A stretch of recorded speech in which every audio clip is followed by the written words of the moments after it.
Eh bien, tout commence la semaine dernière, quand une vieille connaissance se présente à la porte de Louise, la cinquantaine, locataire d'un HLM. On lui propose un emploi pour sa fille à la cantine municipale si elle trouve des amis prêts à céder leur procuration. J'avais confiance en la personne en fait, parce qu'il y a des années qu'on se connaît. Il m'a dit que c'était pour m'aider, pour ma fille et tout. Moi j'ai dit bon, pour ma petite, je le fais. J'ai donné ma pièce d'identité, j'ai fait donner d'autres personnes, 3 personnes exactement avec moi, comme une cruche que je suis. Mais il m'a pas dit pour qui, ni pourquoi, ni comment.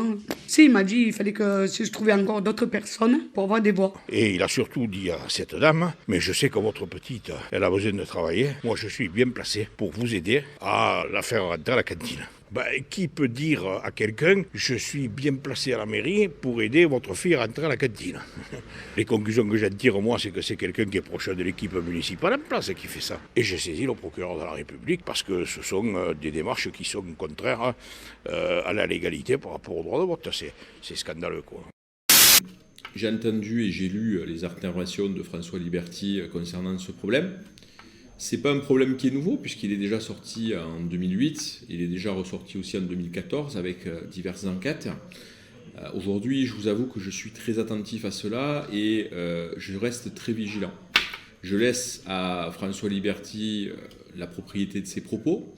Toutefois, j'ai pu discuter avec des personnes qui sont impliquées dans la vie politique sétoise et qui m'ont fait part de pression de la part d'anciens élus de la municipalité en leur disant, tu sais, il y a un danger, Sébastien Pacul reste élu, donc il faudrait que tu nous fasses une procuration, que tu nous fasses avoir des procurations. Nous sommes aussi en train d'avoir des personnes qui se rapprochent de nous pour témoigner là-dessus.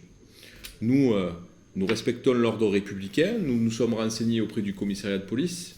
Le commissariat de police nous a dit qu'ils allaient surveiller de très près cette affaire-là, qu'ils avaient mis en place de nouvelles règles, qu'ils mettaient en place un système de vigilance vis-à-vis de cette problématique-là. Nous faisons confiance à la justice, mais en tout cas, une chose est certaine, c'est que nous n'hésiterons pas à dénoncer ce genre de comportements qui sont antidémocratiques et qui, de toute façon, ne servent qu'à une seule chose, c'est exploiter la misère de certaines personnes qui veulent pouvoir obtenir quelque chose pour leur embellir la vie et qui finalement ne se rendent pas compte de la manipulation dont on fait l'objet.